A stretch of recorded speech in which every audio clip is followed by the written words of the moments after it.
देखती आंखों और सुनते कानों को खुशामदीद। बहरुल काहल के पानियों में डूबा हुआ 8वां बर्र-ए-आज़म, जिसे ढूंढने में 375 साल लगे। सेलेंडिया को माजी में एक ख्याली बर्र-ए-आज़म जाना जाता था।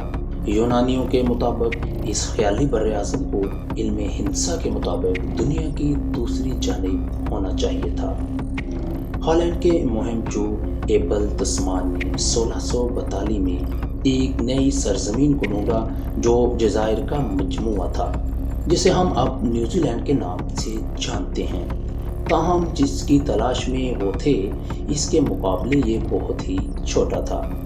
फिर इस बात की तस्दीक करने में 375 साल लग गए कि ज़ेलेंडिया ख्याली नहीं बल्कि हकीकत में अपना एक वजूद रखता था। ज़ेलेंडिया बर्र-ए-आज़म का 94% हिस्सा पानी के नीचे मौजूद है, जो आंखों से ओझल रहता है। बर्र-ए-आज़म का मुकम्मल रकबा तकरीबन 5 मिलियन मुरब्बा किलोमीटर है। ज़ेलेंडिया तकरीबन 8 करोड़ साल पहले अलग हुआ था। ताहम अंटार्कटिका के पड़ोस में वाक़ बर्र-ए-आज़मों के बरक्स इसका ज़्यादा हिस्सा पानी के नीचे आ गया। बर्र-ए-आज़म का वाहिद हिस्सा जो सतह पर यानी ऊपर रह गया था, वो न्यूजीलैंड के जज़ायर न्यू कैलिडोनिया का फ्रांसीसी हिस्सा और जजीरे लॉर्ड वाइलैंड और बॉल्स पिरामिड के छोटे ऑस्ट्रेलियाई इलाके थे।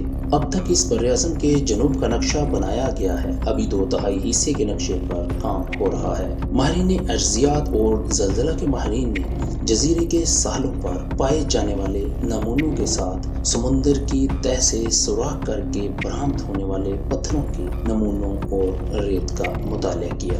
दरअसल न्यूजीलैंड एक ही पहाड़ी सिलसिले की वाक़ियात है, जिसने एक अजीम बर्र-ए-आज़मी इलाके की चोटी बनाई, जो जनूब और मशरिक़ तक फैली हुई थी, जो अब डूब चुकी है। 1995 में अर्ज़ियात माहिरीन ने इस खित्ते को मुकम्मल बर्र-ए-आज़म करार दिया और इसे ज़ेलेंडिया कहने का मशवरा दिया। बर्र-ए-आज़म की ज़ेरे ज़मीन पर आमतौर पर 40 किलोमीटर गहराई में होती है, जो समुद्री पथ से नुमायां तौर पर मोटी है, जिसकी गहराई तकरीबन 10 किलोमीटर तक है। अगर न्यूजीलैंड ये साबित कर सके कि वो एक बड़े बर्र-ए-आज़म का हिस्सा है, तो वो अपने इलाके में 6 गुना इजाफा कर सकता है। आपके ख्याल में आप 7 बर्र-ए-आज़मों के बारे जानते हैं? एक बार फिर सोच लें, क्योंकि अब इस फहरिस्त में एक और बर्र-ए-आज़म शामिल होने वाला है। शायद आपने बुलंद पहाड़ियों के बारे सुना होगा, जो ज़्यादा तो पानी के नीचे हैं, लेकिन थोड़ी सी सतह समुद्र से ऊपर मौजूद हैं, जिसको हम न्यूजीलैंड कहते हैं। ज़ेलेंडिया का रकबा ऑस्ट्रेलिया के 2/3 रकबे के बराबर है।